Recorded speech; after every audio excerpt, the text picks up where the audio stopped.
하나님은 당신을 사랑하십니다. 이 이야기를 당신이 처음 들었을 때 또는 지금 이렇게 매끄럽게 빠져나가고 있을 거예요. 감동은커녕 별스런 감흥도 느껴지지 않겠죠.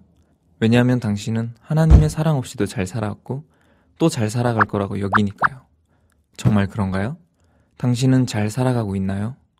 그런 당신에게 이야기를 하나 들려드리고 싶어요. 한 떠돌이 고아가 있었습니다.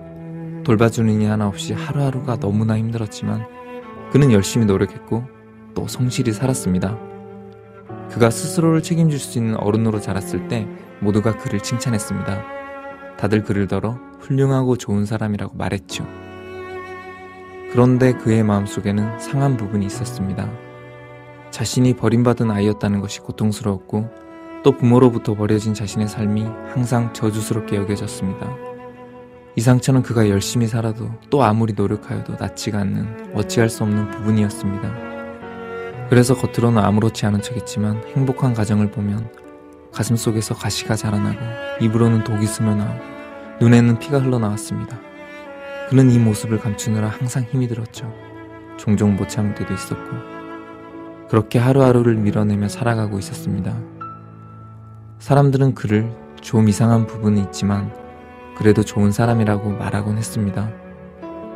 그런데 어느 날 그의 부모에 대해 알고 있다는 어떤 사람을 만나게 되었습니다. 그리고 그에게서 자신은 몰랐던 이야기를 듣게 되었습니다. 그의 부모는 그를 많이 사랑했다고 합니다. 그런데 어느 날 길을 가던 중 사나운 짐승과 마주치게 되었다고 했습니다. 부모는 그를 가능한 위험으로부터 멀리 옮기고 또 그를 살리기 위해 맹수의 줄임배를 채워주었다고 합니다. 버려졌다고 생각했던 자신이 실은 구함을 받았다는 것을 알게 되었습니다. 그를 버린 거라 생각했던 부모가 실은 자신을 버려 그를 살렸다는 것을 알게 된 것입니다. 이 이야기를 듣고 난 후 그는 자신의 삶에 대한 생각이 완전히 바뀌게 되었습니다. 저주스럽게 여긴 버림받은 삶이 아니라 구원받은 소중한 삶이라는 것을 깨닫게 된 것이죠. 이후로 그는 행복한 가정을 보게 되면 자신의 삶이 감사했고 기쁨과 감동으로 눈물을 흘리기도 했습니다. 그리고 스스로 저런 행복한 가정에 대한 희망을 품을 수도 있게 되었습니다. 그의 상처는 나았고 더 잘할 수 있게 된 것입니다.